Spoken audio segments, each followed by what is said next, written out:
టీశాట్ వీక్షకులకు నమస్కారం తెలియజేసుకుంటూ మన లెసన్ ప్రారంభిద్దాం. ఈరోజు మనం నేర్చుకోబోయే పాఠము ఎలక్ట్రానిక్ పరిపాలన, పౌర సేవలు.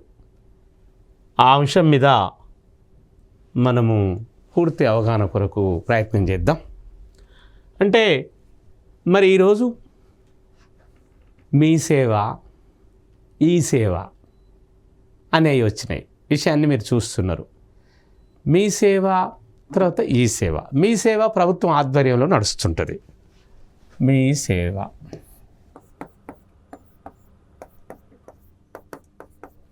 తర్వాత ఈ సేవ అంటే పరిపాలనను, గవర్నెన్స్ను, పరిపాలనను ప్రజల దగ్గరికి తీసుకుపోవడానికి మారుతున్న కాలమాన పరిస్థితులకు అనుగుణంగా ఎలక్ట్రానిక్ అంశాన్ని ఇందులో ప్రవేశపెట్టారు. ఎందుకు జాప్యం అవుతుంది పరిపాలనలో? ప్రభుత్వం తీసుకున్న స్కీమ్స్ ప్రజలకు అందాలంటే మాన్యువల్గా మానవ సిబ్బందితో చేస్తే చాలా ఆలస్యం అవుతుంది. అందుకని ఇప్పుడు ఏం చేసిండ్రు, ఇంకా ప్రజలకు త్వరితగతిన పాలనా ప్రతిఫలాలు అందాలి కాబట్టి ఎలక్ట్రానిక్ సర్వీసెస్. అంటే మరి ఈరోజు ఎలక్ట్రానిక్ అంటే మనం చూస్తున్నాం. ఎలక్ట్రానిక్ అంటే బ్యాటరీ ద్వారా మరి ఏ విధంగా ముందుకు పోతుందో. ఎలక్ట్రిక్ అంటే కరెంటు, విద్యుత్ శక్తి. ఎలక్ట్రానిక్ అంటే బ్యాటరీ. మనం ముఖ్యంగా చెప్పుకోదలుచుకుంటే మీ సేవ ఉంది, ఈ సేవ ఉంది. ఇలాంటి ఈ సేవ, మీ సేవ కేంద్రాలను ఏర్పాటు చేసి మండల హెడ్ క్వార్టర్ పరిధిలో, జిల్లా హెడ్ క్వార్టర్ పరిధిలో, ఈరోజు గ్రామంలో కూడా ఇప్పుడు ఒక లైను వేస్తున్నారు. అంటే ఒక రకమైనటువంటి గ్రామానికి ఢిల్లీ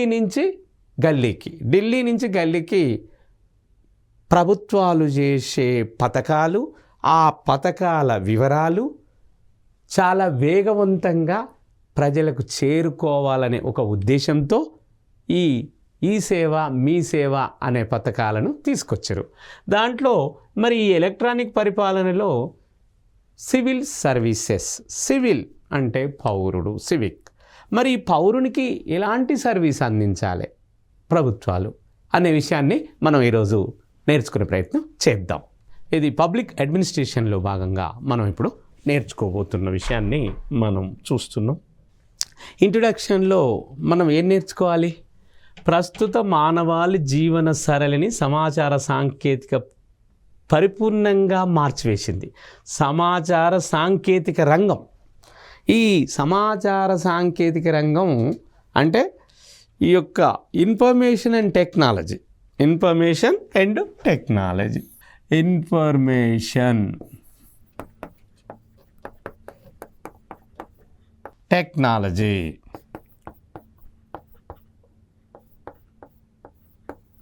అంటే సమాచార సాంకేతిక రంగంలో వేగవంతంగా వస్తున్నటువంటి ఏవైతే మార్పులు ఉన్నాయో ఆ మార్పులను మనము ఈ ఎలక్ట్రానిక్ రంగంలో వస్తున్నటువంటి ఈ మార్పులను సమాచార రంగంలో ఉపయోగించుకొని సమాచారాన్ని అంటే ఇన్ఫర్మేషన్ను చాలా త్వరితగతిన వేగవంతంగా లబ్ధిదారులైన ప్రజలకు చేరవేస్తున్నారు. మరి అలా త్వరితగతిన అందితే మనం చూస్తున్నాం. ఈరోజు bullet train, semi high speed ట్రైన్ను నరేంద్ర మోడీ గారి ప్రభుత్వము ప్రవేశపెట్టింది.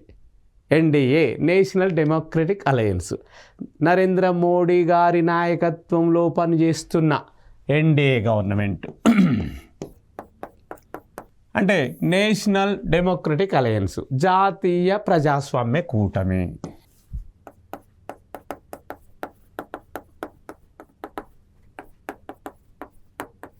మన నరేంద్ర మోడీ ప్రధానమంత్రి గారు స్వయాన జపాన్ దేశాన్ని సందర్శించినప్పుడు అక్కడ బుల్లెట్ ట్రైన్స్ను చూసిన తర్వాత ఈ టెక్నాలజీ మాకు అవసరమని చెప్పి అక్కడ ఉన్నటువంటి ప్రైమ్ మినిస్టర్ గారితో చెప్తే వాళ్ళు సమాచార ఈ యొక్క రంగంలో వస్తున్నటువంటి అభివృద్ధిని చూసి సరే భారతదేశానికి ఇది మనం మ్యూచువల్ అండర్స్టాండింగ్ MOU చేసుకొని ఒక ఒప్పందం ద్వారా సెమీ హై స్పీడ్ రైలు ప్రాజెక్టును ఈరోజు గుజరాత్ రాజధాని అహ్మదాబాద్, మరి మహారాష్ట్ర రాజధాని బొంబాయి నగరాల మధ్యన 506 కిలోమీటర్ల మధ్యన ఆ యొక్క సెమీ హై స్పీడ్ రైలు ప్రాజెక్టును ప్రవేశపెట్టారు. అలానే ఇప్పుడు వందే భారత్ రైలు చూస్తున్నాం, చాలా స్పీడు. మన ట్రైన్స్ ఏమో గంటకు కామన్గా 60 నుంచి 80 అది పోతే, ఇంకా కొన్ని మరి శతాబ్ది ఎక్స్ప్రెస్ అనేది 100 కిలోమీటర్లు పర్ గంటకు. అయితే ఇదెంత పోతుంది? 220 కిలోమీటర్లు. మరి ఇంకా ఇది బుల్లెట్ ట్రైన్ వస్తే గంటకు 330 కిలోమీటర్లు, 320 కిలోమీటర్లు పోతుంది.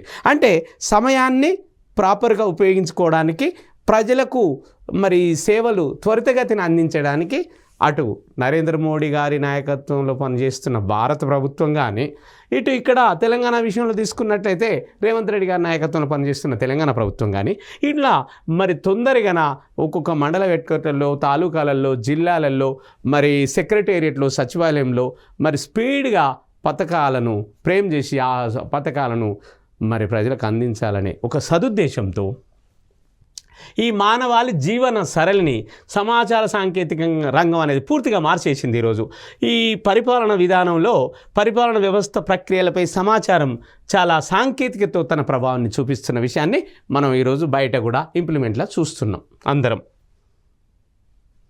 ఇకపోతే ప్రభుత్వ విధానాలు, కార్యక్రమాలు సాధ్యమైనంత తొందరగా సమాచారం ఇవ్వడానికి ప్రయత్నిస్తాయి. ప్రభుత్వ పాలసీలు ఏమున్నాయి, ప్రభుత్వం ఎలాంటి విధానాలను ప్రవేశపెట్టింది, మరి రేపు వికలాంగులకు ఎలాంటి స్కీము, లేదా రైతులకు ఎలాంటి స్కీము, లేదా మహిళలకు ఎలాంటి స్కీము, అట్లా మరి షెడ్యూల్డ్ కులాలు, షెడ్యూల్డ్ జాతులు, బలహీన వర్గాలు, ఇట్లా అనేక రకాల మంది ప్రజలు ఉంటారు. అనేక రకాల మంది ప్రజలకు మరి రకరకాల పథకాలను రచించాలి. ఆ పథకాలను మన రాష్ట్ర శాసనసభలో ప్రవేశపెట్టి వాటిని బిల్లులను చట్టాలుగా మార్చి ఆ చట్టాలను మరి అమలు రూపంలో తీసుకొచ్చినప్పుడు ఆ ప్రభుత్వ విధానాలు అంటారు. వాటిని ప్రభుత్వ పథకాలు, ప్రభుత్వ పాలసీలు అంటారు, విధానాలు. ఆ ప్రభుత్వ విధానాలు, కార్యక్రమాలు చాలా త్వరితగతిన సాధ్యమైనంత వేగంగా సమాచారం ఇవ్వడానికి మరి ప్రజలకు అందుబాటులోకి రావడానికి తెలుస్తుంది. ఈరోజు రాష్ట్ర కార్యాలయాల్లో ఇంటర్నెట్ కేంద్రాలను స్థాపించడం, తక్షణ సమాచారాన్ని అందుబాటులోకి తేవడం. అంటే ఈరోజు మనము ఈ హైదరాబాద్లో ఉండి అమెరికాలో ఉన్న మన బంధువులతోని మాట్లాడగలుగుతున్నాము. ఒక విధంగా మరి ఇదే హైదరాబాద్ మహానగరం నుంచి గ్రామీణ ప్రాంతము ఎక్కడనో మరి మారుమూల ప్రాంతానికి, తాండాలల్లో కూడా నివసిస్తున్న ప్రజలకు ఇంటర్నెట్ సౌకర్యం, అంతర్జాలము ఏమంటారు? ఇంటర్నెట్ సౌకర్యాన్ని అంతర్జాలము అంటారు. అంతర్జాలం అంటే ఇంటర్నెట్, నెట్ లేదా ఇంటర్నెట్. ఈ ఇంటర్నెట్ సౌకర్యం ద్వారా మనము ప్రజలకు చాలా స్పీడ్గా, వేగవంతంగా అందిస్తున్న విషయాన్ని చూస్తున్నాం. అందుకని మండల లెవెల్లో, తాలూకాల, జిల్లా లెవెల్లో, రాష్ట్రం మొత్తం మీద ఈ కేంద్రాలను ఏర్పాటు చేసి స్థాపించి తక్షణం సమాచారాన్ని ప్రజలకు అందుబాటులోకి తేవడమే ప్రభుత్వం యొక్క లక్ష్యం. మరి ప్రజలకు అవసరమైన కళాశాల అడ్మిషన్లు, ఈరోజు 10th పాస్ అయిన అమ్మాయిలు, అబ్బాయిలు జూనియర్ కాలేజీలో అడ్మిషన్స్ తీసుకోవాలి. అదేవిధంగా జూనియర్ ఇంటర్మీడియట్ పాస్ అయిన, జూనియర్ సీనియర్ ఇంటర్మీడియట్ అంటే ఇంటర్మీడియట్ పూర్తి చేసిన మరి స్టూడెంట్స్ డిగ్రీలో అడ్మిషన్ తీసుకోవాలి. ఇప్పుడు డిగ్రీలో అడ్మిషన్స్ తీసుకోవాలంటే మీకు ఇప్పుడు ఏం పెట్టింది? మరి ఇక్కడ తెలంగాణ రాష్ట్ర ప్రభుత్వం దోస్త్ అనే ఒక పథకాన్ని ప్రవేశపెట్టింది. దోస్త్ అంటే ఏంది? ఇంతకుముందు మీరు ఇంటర్మీడియట్ పాస్ అయిన అభ్యర్థులు మీకు ఇష్టమైన కాలేజీకి వెళ్ళి మీరు అడ్మిషన్ పొందేవాళ్ళు. ఇప్పుడు అలా కాదు, మొత్తం అందరూ ఒకే నెట్లోకి వెళ్ళి ఒక నెట్ సెంటర్కి వెళ్ళి అప్లై చేసుకుంటారు. అప్లై చేసుకోవడానికి ప్రభుత్వం ప్రవేశపెట్టిన స్కీమ్ పేరే, అంటే ఇక్కడ ఉన్నత విద్యా మండలి తెలంగాణ ప్రభుత్వం వాళ్ళు, higher education council of higher education వాళ్ళు ఒక ఉన్నత విద్యా మండలి అనే దాన్ని తెలుగులో మనం చెప్పుకుంటాం. దాని ద్వారా మరి దోస్త్, DOST అంటే డిగ్రీ ఆన్లైన్ సర్వీసెస్ తెలంగాణ అనే స్కీమ్ ద్వారా మరి ఈరోజు ఇంటర్మీడియట్ ఉత్తీర్ణులైన అందరి విద్యార్థులు తమ డిగ్రీ ప్రవేశాల కొరకు అప్లై చేసుకునేటువంటి ఒక మరి అప్లికేషన్, ఒక ఇంటర్నెట్ సంస్థ. మరి ఈ విధంగా డిగ్రీ కళాశాలల్లో, మరి PG కళాశాలల్లో, పాలిటెక్నిక్, ఇట్లా యూనివర్సిటీలలో అప్లై చేసుకోవడానికి మరి ఇది బాగా పనిచేస్తుంది ఈ యొక్క ఎలక్ట్రానిక్ సేవ అనేది. అదేవిధంగా వ్యవసాయ ఉత్పత్తులు, ధరలు, నీటిపారుదల, మరి ఈరోజు రైతులంతా వ్యవసాయంలో వరి పండించి గోధుమలు, మొక్కజొన్నలు, పెసళ్ళు, రకరకాల ధాన్యాలను తీసుకొచ్చి మరి మార్కెట్లో అమ్ముకోవడానికి మరి ఆ యొక్క ధరలు ఏ విధంగా ఉన్నాయి, ఎక్కడ ఎంత జరుగుతుంది, ఈరోజు మరి ఒక్కొక్క మార్కెట్లో ఏ విధంగా ఉందని తెలుసుకోవడం, ఇదంతా సమాచారం చాలా త్వరగా. అట్లనే వాతావరణం ఎలా ఉంది, మరి వెదర్ రిపోర్టు, అదేవిధంగా పబ్లిక్ సర్వీస్ కమిషన్ల సమాచారం. ఈరోజు public service commission, Telangana public service commission, మరి టీజీపీఎస్సీ ఉంది, తెలంగాణ పబ్లిక్ సర్వీస్ కమిషన్. మరి అలానే UPSC, union public service commission. ఈ విధంగా ఇంకా ఎన్నో మరి అంశాలు ఉన్నాయి. ఇట్లా BSRB, banking service recruitment board కానీ, స్టాఫ్ సెలెక్షన్ కమిషన్ కానీ, ఇవన్నీ మరి తమకు కావలసిన మాన్యువల్ స్టాఫ్ను మరి భర్తీ చేసుకోవడానికి ఈ యొక్క తొందరగా నెట్ ద్వారా, ఇంటర్నెట్ ద్వారా, అంతర్జాలం ద్వారా సమాచారాన్ని ఉద్యోగార్థుల ప్రయోజనాల కొరకు, ఎవరి ప్రయోజనాల కొరకండి, ఉద్యోగార్థుల ప్రయోజనాల కొరకు వివిధ పోటీ పరీక్షలు నిర్వహించి ఆ ప్రవేశ పరీక్షలలో, ఆ పోటీ పరీక్షలలో వాళ్ళు అనుకున్న టార్గెట్ని ఎవరు రీచ్ అవుతారో వాళ్లకు ఇంటర్వ్యూలు కండక్ట్ చేసి ఉద్యోగ నియామక పత్రాలు అందజేస్తున్న విషయాన్ని మనం చూస్తున్నాం. అంటే ఈ రకంగా సమాచారం ఈరోజు నీటిపారుదల శాఖ, అంటే irrigation department, weather report, public service commission, అనేక ఇలాంటి మొదలవాటి ప్రజలు ప్రభుత్వానికి చెల్లించవలసిన వివిధ రకాల పన్నులు, ట్యాక్సెస్, మీరు ఇంట్లో ఉండి ఫోన్పే, గూగుల్ పే, మరి ఈ విధంగా పేటిఎం, ఇవన్నీ కూడా మనం చూస్తున్నాం ఈరోజు. అంటే ఇవన్నీ ఈ యొక్క పౌర సేవలలో భాగాలే. ఫోన్పే కావచ్చు, ఫోన్పే, నెక్స్ట్ గూగుల్ పే, ఇంకా మరి పేటిఎం, ఇవన్నీ మనం చూస్తున్నటువంటి అంశాలు ఈ యొక్క మరి సివిల్ సర్వీసెస్లో భాగమే. ఇదంతా ఈ సేవ ఎలక్ట్రానిక్స్ చాలా స్పీడ్ అందుకుంది. మరి దీన్ని గుడ్ గవర్నెన్స్లో భాగం చెప్పుకుంటాం. ఇది సుపరిపాలన, ఇదొక భాగమైన అంశంగా మన ప్రభుత్వాలు మనకు త్వరితగతిన పథకాలు చేరడానికి ప్రవేశపెట్టినటువంటి ఈ స్కీమ్లు. ప్రజలు ప్రభుత్వానికి చెల్లించవలసిన రకరకాల ట్యాక్సెస్, ఎలక్ట్రిసిటీ బిల్లు, తర్వాత మరి హౌస్ ట్యాక్స్, ఇంటి పన్ను, వాటర్ బిల్లు అంటే నీటి పన్ను, ఇట్లా అనేక రకాల ట్యాక్సెస్ ప్రజలు కూడా ఈ యొక్క ఎలక్ట్రానిక్ సేవల ద్వారా సివిల్ ఏదైతే పౌర సేవలు ఉన్నాయో దీని ద్వారా త్వరితగతిన ప్రభుత్వానికి చెల్లిస్తున్న విషయాన్ని చూస్తున్నాం. తర్వాత మరి భూమికి ట్యాక్స్, మరి ఇట్లా అన్ని రకాల పన్నులను, ఇన్కమ్ ట్యాక్స్, ఆదాయం పన్ను, ఇవన్నీ బ్యాంకుకు చెల్లింపులు, పోస్ట్ ఆఫీస్ చెల్లింపులు, ప్రభుత్వ లావాదేవీలు, ఇలా ఈ ట్రాన్సాక్షన్ అన్నీ కూడా ఈరోజు ఈ సేవలతో ఉన్నాయి. ఈ ప్రజలు ప్రభుత్వానికి చెందిన రకరకాల పన్నులు, సుంకాలు, ఫీజులు, విద్యార్థులు మరి విద్యాలయాలలో ప్రభుత్వానికి చెల్లించాలని ఫీజులు, ప్రభుత్వం విద్యార్థుల కొరకు షెడ్యూల్డ్ కులాలు, షెడ్యూల్డ్ జాతులు, వెనుకబడిన కులాల వరకు, మరి ఈరోజు అగ్రవర్ణ పేదలకు, వికలాంగులకు, మహిళలకు, మరి రకరకాల వాళ్ళు ప్రభుత్వం చేయాల్సినటువంటి పేమెంట్స్ ఏదైనా ఉంటే అవి కూడా మరి ఈ యొక్క ఎలక్ట్రానిక్ సేవల ద్వారా ప్రభుత్వం ప్రజలకు అందిస్తున్న విషయాన్ని మనం చూస్తూనే ఉన్నాం దైనందిన జీవనంలో. మొదలైన వాటిని అన్నిటిని సులభతరం చేయడానికే సమాచార సాంకేతిక సహాయపడుతుంది. ఇవన్నీ త్వరితగతిన ప్రజలకు చేరడానికే ఈ ఇన్ఫర్మేషన్ టెక్నాలజీ అంటే సమాచార రంగంలో విప్లవాత్మకమైన మార్పులు సంభవించి ఈ సమాచారాన్ని ప్రజలకు చాలా వేగవంతంగా అందిస్తున్నాయి. ఇటు రాష్ట్ర ప్రభుత్వాలు, అటు కేంద్ర ప్రభుత్వాలు, ఇటు గ్రామాలలో, జిల్లాలలో పనిచేస్తున్న జిల్లా ప్రభుత్వాలు, మండల ప్రభుత్వాలు, అదేవిధంగా గ్రామ పంచాయతీ కూడా ఈ త్వరితగతిన వేగంగా మనకు పరిపాలన ఫలాలు అందిస్తున్న విషయాన్ని చూస్తున్నాం మనం. పౌర సేవలు వివిధ రంగాలలో ఎలాంటి సమాచార సాంకేతిక పరిజ్ఞానం ప్రమేయంతో పనిచేస్తున్నాయి, ఎలాంటి టెక్నాలజీ ఉపయోగిస్తున్నాయి, దాని పరిజ్ఞానం ఏ విధంగా ఉంది అనేది మనం ఇప్పుడు ఒకసారి నేర్చుకుందాం. అందుబాటులో ప్రభుత్వ పత్రాలు, అన్ని పత్రాలు ప్రభుత్వం ప్రవేశపెట్టేటువంటి అన్ని పథకాలకు సంబంధించిన అప్లికేషన్స్ ఫామ్స్, దరఖాస్తు చేసుకునే పత్రాలన్నీ ఎక్కడ ఉంచుతుండ్రు, ఎటువంటి వ్యయం లేకుండా, అంటే ప్రజలకు ఎలాంటి భారం పడకుండా, ఆర్థిక భారం పడకుండా, ఖర్చు కాకుండా, మరి సమయం వృధా కాకుండా. ఒక ప్రజల మీద ఆర్థిక భారమే కాదండి, సమయం కూడా కలిసి వచ్చేటట్టు. మరి ఎందుకంటే ఇంతకుముందు ఒక తహసీల్దార్ ఆఫీస్కి పోవాలంటే, ఒక ఎంఆర్ఓ ఆఫీస్కి పోవాలంటే చాలా టైం పట్టేది. అక్కడ సిటిజన్ షార్ట్ పౌర సేవా పత్రం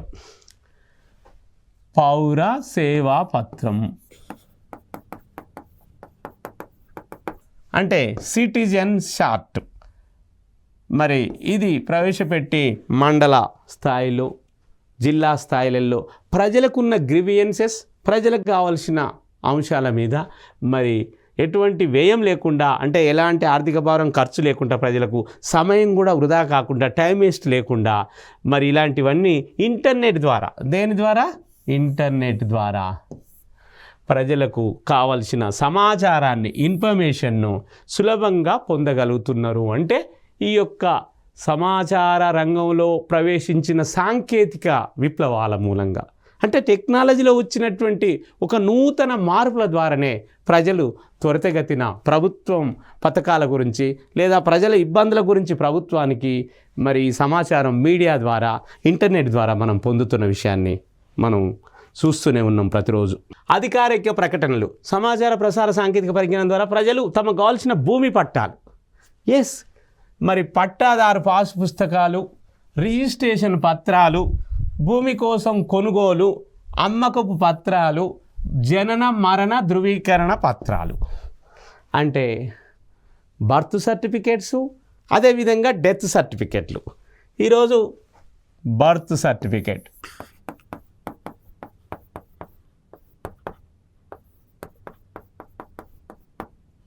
బర్త్ సర్టిఫికేట్ అంటే మరి మనం ఎక్కడ జన్మించినాం, మున్సిపల్ పరిధిలోనా, మున్సిపల్ కార్పొరేషనా, మరి గ్రామంలో జన్మిస్తే గ్రామ పంచాయతీ కార్యదర్శి, మండల పరంగా మున్సిపాలిటీ, స్థానిక ప్రభుత్వాలలో మున్సిపాలిటీలు, జిల్లా పరిషత్తులలో మరి ఎక్కడ జన్మిస్తే వాళ్ళు ఒక జనన సర్టిఫికెట్ ఇస్తున్నారు, బర్త్ సర్టిఫికెట్. అది ఇమీడియట్గా మనము ఏ రోజైతే జన్మించినామో ఆ జనన టైము, ఆ రోజు, ఆ డేటు ప్రకారం, ఆ సంవత్సరం ప్రకారం, ఆ నెల ప్రకారం ఇస్తున్నటువంటి విషయాలను మనం వెంటనే పొందగలుగుతున్నామంటే దానికి ఈ యొక్క ప్రభుత్వ పాలనలో, ఈ శాస్త్రంలో, ప్రభుత్వ పాలనలో మరి ఈ అడ్మినిస్ట్రేషన్లో ఒక నూతన మార్పులు రాబట్టే ఈ ఎలక్ట్రానిక్ సెక్టార్లో మనం అంత త్వరితగతిన పొందుతున్నాం ఈ సేవలన్నింటినీ.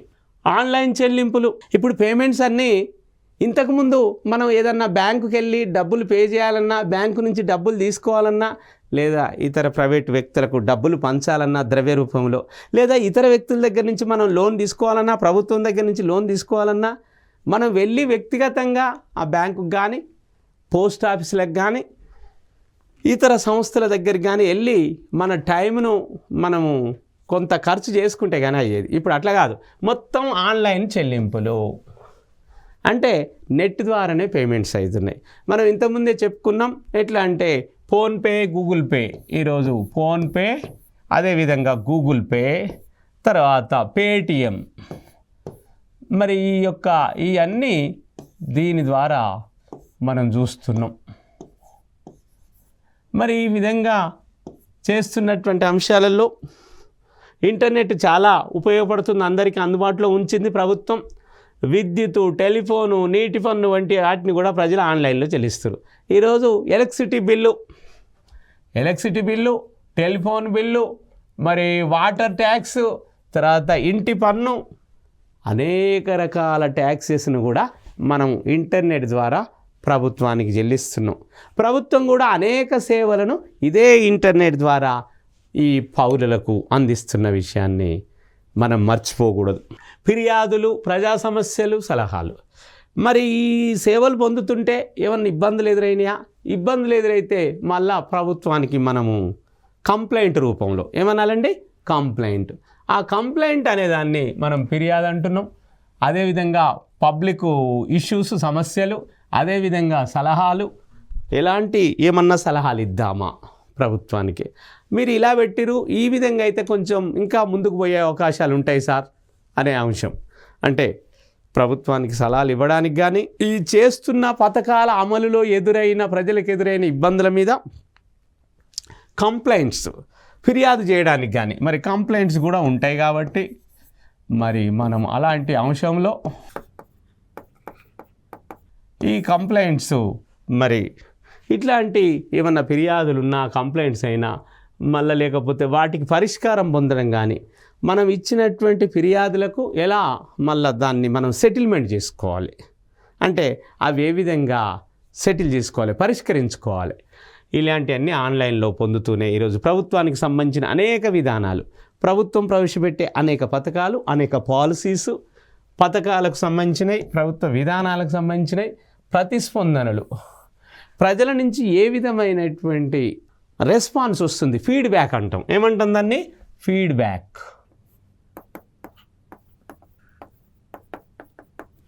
ఫీడ్బ్యాక్ అంటే ప్రతిస్పందన, ప్రజల నుంచి వచ్చే రెస్పాన్స్. చాలా బాగుందండి, ఈరోజు మహాలక్ష్మి పథకం ఉంది, ఉచిత బస్సు మహిళలకు కానీ, అట్లా కొంతమంది ఏమో ఇంకా అందరికీ పురుషులకు కూడా పెడితే బాగుండని కొంతమంది, వాళ్ళు పురుషులలో వచ్చిన అభిప్రాయం. కొంతమంది ఉద్యోగస్తులకు పెడితే బాగుండని, కొంతమంది ఈరోజు మద్యపానాన్ని బంద్ చేస్తే బాగుండని. అంటే ఎవరి అభిప్రాయం వాళ్ళు ప్రజలకు తెలియజేస్తారు. ఇదంతా కూడా ఆన్లైన్లోనే తెలియజేస్తారు. ఎందుకు? ఈరోజు సోషల్ మీడియా మరి చాలా వేగవంతంగా పనిచేస్తుంది. ఒకవైపు ప్రింట్ మీడియా, ఒకవైపు సోషల్ మీడియా, ఇంకొక వైపు ఎలక్ట్రానిక్ మీడియా, మనం చెప్పుకుంటున్నటువంటి ఈ యొక్క ఎలక్ట్రానిక్ సమాచారం.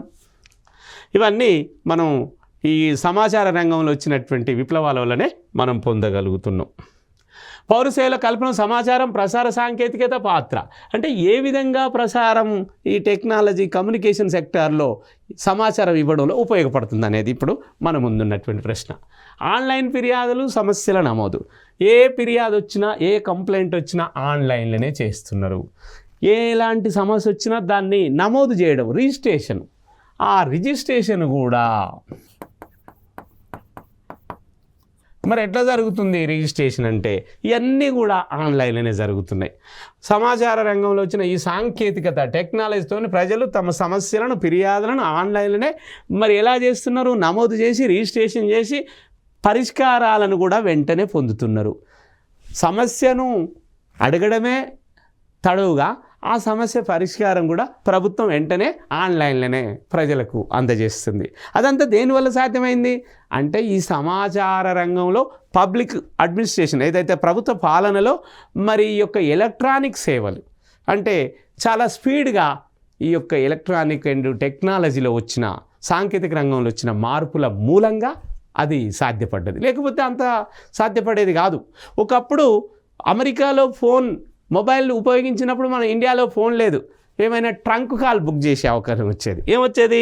ట్రంక్ కాల్ అనేది అప్పుడు మనలో. ట్రంక్ కాల్ అంటారు. అంటే పోస్ట్ ఆఫీస్కి వెళ్ళి హైదరాబాద్ నుంచి విజయవాడకు ఫోన్ చేయాలంటే పోస్ట్ ఆఫీస్కి వెళ్ళి ట్రంక్ కాల్ బుక్ చేసేది. ఒక 3-4 గంటలు లేదా 5 గంటలు కూడా వేచి ఉన్న పరిస్థితులు ఉన్నాయి. అప్పుడు ఈ మొబైల్ ఫోను లేదు. మరి మొబైల్ ఫోను మరి 1985 సంవత్సరంలో రాజీవ్ గాంధీ గారి కాంగ్రెస్ ప్రభుత్వంలో మరి అప్పుడున్నటువంటి యొక్క సాంకేతిక శాఖ మంత్రి రాజీవ్ గాంధీ గారితో అమెరికా పోతే వాళ్ళు అక్కడ మొబైల్ ఫోన్ యూజ్ చేసేది. అక్కడి నుంచి ఆ టెక్నాలజీని, ఆయన పేరు శ్యామ్ పిట్రోడా, రాజీవ్ గాంధీ గారి గవర్నమెంట్లో సాంకేతిక శాఖ మంత్రిగా పనిచేసిన 1985 సంవత్సరంలో ఆ మంత్రి పేరు సాంకేతిక సమాచార శాఖ మంత్రి శ్యామ్ పిట్రోడా.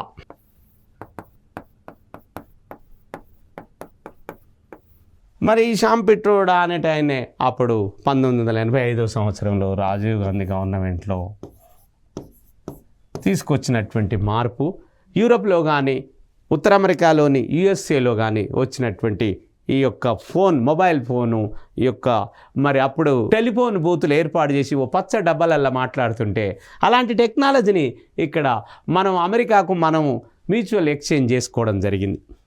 మరి ఈ విధంగా సమస్యలు అన్ని అభిప్రాయాలు కూడా ఈ యొక్క టెక్నాలజీ ద్వారా మనము పొందవచ్చు, తెలియపరచవచ్చు.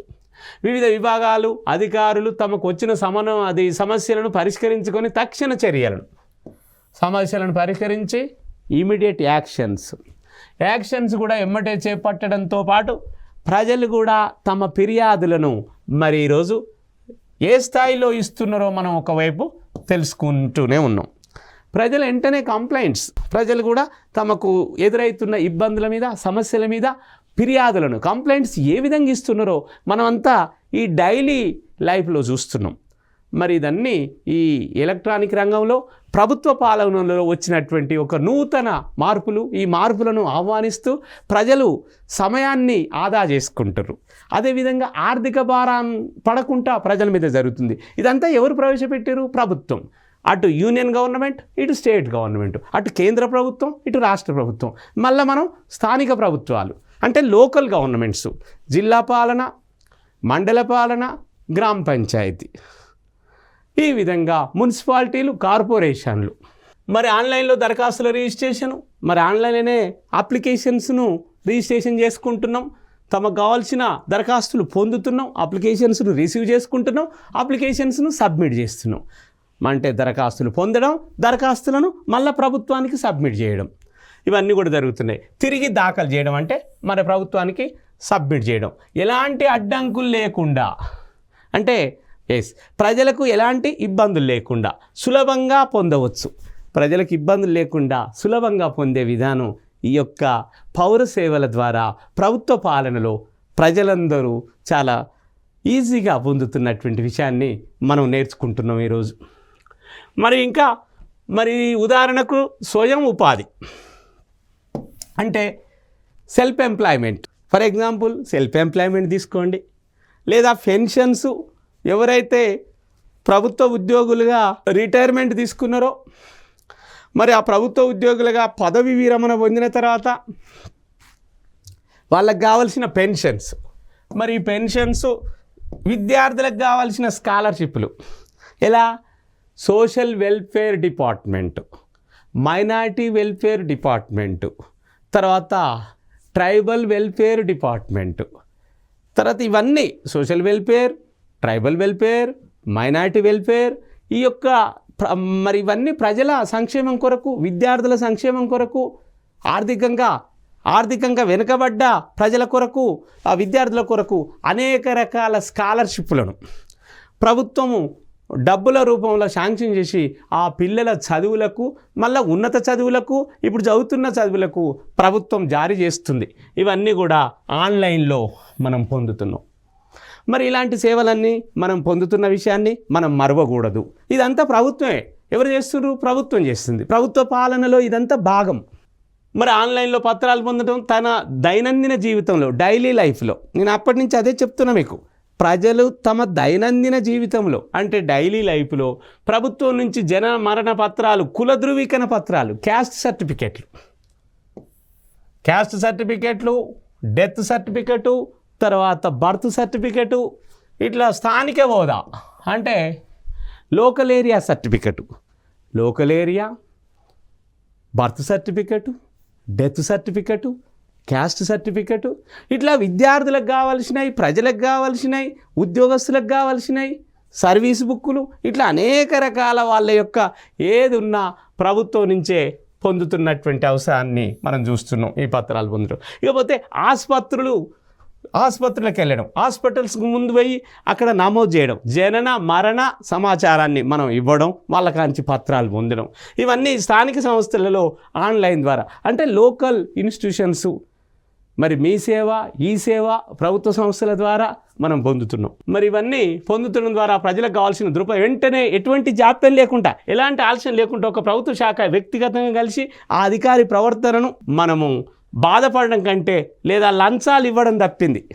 అవినీతికి ఆస్కారం లేకుండా, అంటే ఎలాంటి కరప్షన్ లేకుండా, ఎలాంటి లంచాలు లేవు, కరప్షన్ లేదు, మరి ఇంకా అవినీతికి తావు లేకుండా, అధికారులు మన మీద కోప్పడడానికి వీల్లేదు. మనం వాళ్ళని వ్యక్తిగతంగా కలుస్తలేం కదా, అన్నీ ఆన్లైన్లోనే చేసుకుంటున్నాం కదా. ఇంతకు పూర్వం ఈ ఆన్లైన్ లేకముందు ఎట్లుండే, మనం ఆఫీస్కి వెళ్ళి ఆ అధికారులను వ్యక్తిగతంగా కలవాల్సి వచ్చేది. ఇప్పుడు అవసరం లేకుండానే, ఎలాంటి లంచాలకు తావు లేకుండా, ప్రభుత్వము ఎలాంటి అభ్యంతరాలు లేకుండా ఈ సేవలు అందిస్తున్న విషయాన్ని మనం చూస్తున్నాం. మరి ఆన్లైన్లో భవన నిర్మాణ ప్రాణం, ఒక భవనం నిర్మించాలంటే దానికి కావాల్సిన ప్రణాళికలు, మరి దానికి కావాల్సిన మున్సిపల్ కార్పొరేషన్ అధికారుల యొక్క భవన నిర్మాణ ప్లానింగులు, ప్రణాళికలు, ప్లాట్లను విభజించడం, తర్వాత నిర్మాణాల క్రమబద్ధీకరణ, అనేక వాటిని త్వరితగతిన చాలా వేగంగా మరి పొందడం కూడా మనం చూస్తున్న విషయాన్ని ఇక్కడ నేర్చుకుంటున్నాం. భూమి పట్టాల పంపిణీ, మరి ఏదైతే భూమి పట్టాలు ఉన్నాయో అవి కూడా ప్రజలకు త్వరితగతిన మన రైతు పట్టాదారు పాస్ పుస్తకాల పంపిణీ కూడా మనం చూస్తున్న విషయాన్ని, ఎక్కడ ఏ భూమి ఏ ప్రాంతంలో ఉంది. అందుకనే ధరణి, ఇప్పుడు ధరిత్రి, రకరకాల ప్రభుత్వాలు మారినప్పుడు పథకాల పేర్లు కూడా మారుతాయి. అది గమనించుకొని ప్రజలకు మరి ప్రభుత్వాలు సేవ చేస్తున్నాయి. కాబట్టి ఇలా భూమి యొక్క సరిహద్దులు, బౌండరీసు, దాని స్థాయి, అది బంజర భూమా లేకపోతే తరినా, మాగానినా, మెట్టన, ఇలాంటి అన్నీ, మరి నీటిపారుదల సౌకర్యం ఏ విధంగా ఉంది, ట్యాంక్స్, చెరువుల, కాల్వల, బావుల, మరి ఇలాంటి ఆ అవకాశాలు, ఆ భూమిలో పండే పంటలేంది, ఆ పంటల యొక్క మరి ధరలేంది, ఇలాంటి అన్నిటికి సంబంధించినటువంటి విషయాలను మనం ఇక్కడ చేస్తున్నాం. ఇవన్నీ ఆన్లైన్లో చెల్లింపుల ద్వారా మనం చేస్తున్న విషయాన్ని నేర్చుకుంటున్నాం. కాబట్టి ఈ విధంగా మనము పబ్లిక్ అడ్మినిస్ట్రేషన్లో భాగంగా, ప్రభుత్వ పాలనలో భాగంగా ఈరోజు పౌర సేవలు ఎలా పొందుతున్నాం, ఇంకా ముందు రోజులలో ఇంకా ఎలాంటి ఈ సమాచార రంగంలో ఎలాంటి టెక్నాలజీ ప్రవేశిస్తుందో, ఇంకా ఎలా డిజిటల్, మీరంతా చూస్తున్నారు డిజిటల్ చెల్లింపులు వచ్చినాయి, ఇవన్నీ వస్తున్నాయి. కాబట్టి వీటినన్నింటినీ గమనించి ప్రభుత్వం అందిస్తున్న ఈ సేవలను ఉపయోగించుకొని మరి ఈ యొక్క తెలంగాణ ప్రభుత్వంలో వరల్డ్ వైజ్గా, ఇది శాటిలైట్ కాబట్టి ఉపగ్రహం ద్వారా కాబట్టి క్లాసులు వరల్డ్ వైజ్గా ఉన్న తెలుగు ఇతర భాషల పిల్లలు ఈ యొక్క మరి ఉద్యోగార్థులు వివిధ పోటీ పరీక్షలలో తమ యొక్క ప్రతిభను ప్రదర్శించి ఉద్యోగార్థులుగా మరి నిలబడాలని ఈరోజు టీశాట్ మిమ్మల్ని కోరుకొని మీకు ఆ యొక్క అవకాశాన్ని ఇస్తున్నందుకు దానికి కృతజ్ఞత తెలియజేసుకుంటూ తర్వాత క్లాసులో మనందరం కలుసుకుందాం.